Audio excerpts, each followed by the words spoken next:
Aujourd'hui, on ne va pas parler d'histoire, de géopolitique ou bien d'économie. On va parler de fraternité, de joie et de solidarité algérienne. Bienvenue sur ma chaîne Milkor DZ. Le 7 juin 2026, à minuit passé, sous une pluie battante du Midwest américain, plus de 300 personnes attendaient dans l'obscurité devant l'hôtel d'une ville que la plupart des Algériens ne connaissent pas. Lawrence, dans le Kansas. 97 000 habitants, une ville universitaire tranquille, perdue au cœur de l'Amérique républicaine. Et ces 300 personnes criaient sous la pluie. One, two, three, vive à l'Algérie. Des Américains, des gens du Kansas qui n'avaient jamais mis le pied en Algérie de leur vie. Ce soir-là, les Fennecs venaient d'atterrir à Kansas City, escortés par un dispositif policier depuis l'aéroport. Riyad Mahrez et ses coéquipiers ont regardé par les vitres du bus et ils ont vu ça. 300 personnes sous la pluie. Pour eux, dans une ville qui ne les attendait pas. Ce que je vais vous raconter aujourd'hui, ce n'est pas un résultat de match. Ce n'est pas un transfert, ce n'est même pas une victoire sportive. C'est quelque chose de beaucoup plus rare. En moins de 10 jours, une équipe nationale arabe a conquis le cœur d'une ville américaine entière. Et cette ville ne l'a toujours pas lâché. Laissez-moi vous poser une question. Vous êtes résident dans une ville universitaire du Kansas, bastion républicain, Midwest profond, loin de la Méditerranée, loin de l'Afrique du Nord, loin de tout ce qui ressemble à l'Algérie. Et un matin, vous vous réveillez, vous regardez par la fenêtre de votre rue principale, Massachusetts Street, la grande artère commerçante de Lawrence, et vous voyez des drapeaux verts, blancs, rouges, partout. Des arbres illuminés aux couleurs de l'Algérie, des boutiques qui affichent des messages de bienvenue en arabe et en français, une fabrique de bougies locales qui a créé des modèles spéciaux à l'effigie du Fennec, des cafés qui diffusent de la musique traditionnelle algérienne. Qu'est-ce que vous dites? Les habitants de Lawrence ont dit « Nous adoptons cette équipe ». Et c'est exactement ce qui s'est passé. La ville de Lawrence, Kansas, ne savait presque rien de l'Algérie au départ. Plusieurs médias l'ont rapporté directement. Les résidents reconnaissent eux-mêmes qu'ils ne connaissaient que des grandes lignes de l'histoire de ce pays bordé par la Méditerranée. Et c'est exactement ce qui s'est passé. La ville de Lawrence, Kansas, ne savait presque rien de l'Algérie au départ. Plusieurs médias l'ont rapporté directement. Les résidents reconnaissent eux-mêmes qu'ils ne connaissaient que les grandes lignes de l'histoire de ce pays bordé par la Méditerranée. Mais quelque chose s'est produit dès la première heure. Un désir d'apprendre, un désir de partager, une curiosité authentique qui a remplacé l'indifférence. Et les Algériens de la diaspora installés dans la région métropolitaine de Kansas City ont fait le reste.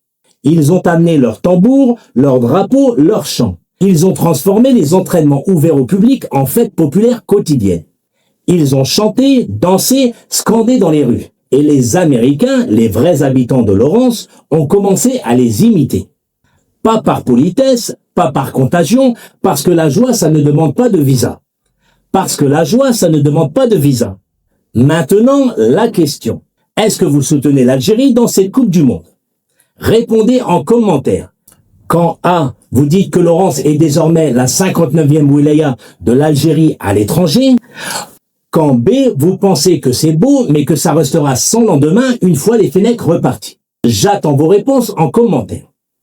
Les séances d'entraînement ouvertes, c'est devenu un rendez-vous.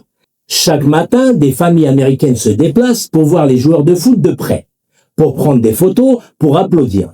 Des enfants du Kansas qui découvraient le football version algérienne en direct, des adultes qui apprenaient des mots en arabe dans les rues, des policiers qui disent être fiers d'escorter les Fennecs et des commerçants qui cherchaient sur Google comment dire bienvenue en Darija. Et puis, il y a eu un moment que personne n'a oublié. L'orchestre de l'université du Kansas, avec sa troupe chorale, a appris par cœur Qassaman, l'hymne national algérien, pour faire la surprise aux joueurs avant l'entraînement. Pas un ou deux musiciens, l'orchestre complet. Qassaman joué par des étudiants américains du Midwest qui ont pris le temps d'apprendre chaque note. Quand les joueurs algériens ont entendu leur hymne national résonner dans les installations de l'université du Kansas, plusieurs ont été incapables de retenir leur émotion.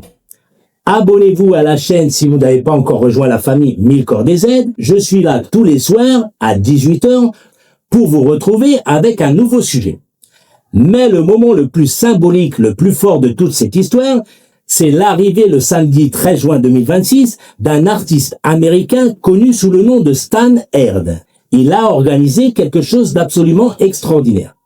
Près de 800 habitants de Lawrence se sont rassemblés sur un vaste terrain, positionné avec précision millimétrée et filmé depuis un drone.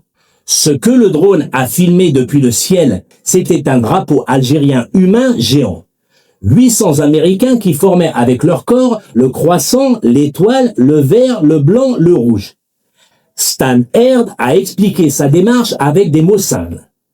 Il a dit, je cite, « Nous voulons devenir amis avec les Algériens. Nous voulons que dans 10 ans, vous reveniez en ayant le sentiment que vous avez des amis ici. » Réfléchissez à ce que ça veut dire. Un artiste américain dans un État qui vote républicain, au cœur du Midwest, qui mobilise 800 voisins pour former un drapeau algérien. Pas par obligation, pas parce qu'on lui a demandé, parce qu'il a voulu créer un lien durable entre deux peuples séparés par 10 000 kilomètres. Et du côté institutionnel, ça a suivi.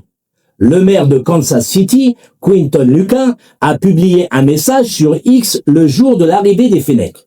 Il a écrit en arabe « Assalamu alaikum, Algérie, nous sommes honorés d'accueillir les Fennecs ainsi que tous les supporters de l'équipe nationale algérienne à Kansas City, avec les drapeaux algériens et américains côte à côte. » Le maire d'une grande ville américaine qui commence son message en arabe pour saluer une équipe de football.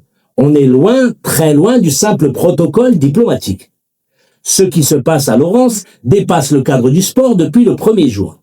C'est un phénomène de diplomatie populaire spontanée, non organisée, non financée. Personne n'a payé les habitants de Lawrence pour accrocher des drapeaux algériens à leurs fenêtres. Personne n'a demandé à l'orchestre universitaire d'apprendre Qassaman. Personne n'a contracté les commerçants pour écrire les messages en arabe dans leurs vitrines. Ça s'est fait naturellement. Parce que la présence algérienne a créé quelque chose de réel. Et cette réalité touche à quelque chose de fondamental que l'Algérie incarne depuis des décennies sans parfois le réaliser elle-même. La capacité à créer du lien humain là où rien ne l'annonçait. L'équipe nationale algérienne jouera son premier match de cette Coupe du Monde le 17 juin contre l'Argentine, championne du monde en titre, au stade Arrowhead de Kansas City. Face à Messi et ses coéquipiers qui ont choisi Kansas City comme camp de base. Ce sera probablement le match le plus attendu du groupe J, avec l'Autriche et la Jordanie également dans la poule. Mais avant même ce match, avant même que le coup d'envoi soit sifflé, l'Algérie a accompli quelque chose que des sélections bien plus titrées n'ont pas réussi. Elle a conquis une ville entière. Elle a fait chanter son hymne national par des orchestres américains. Au football, on peut gagner un match et en perdre un autre.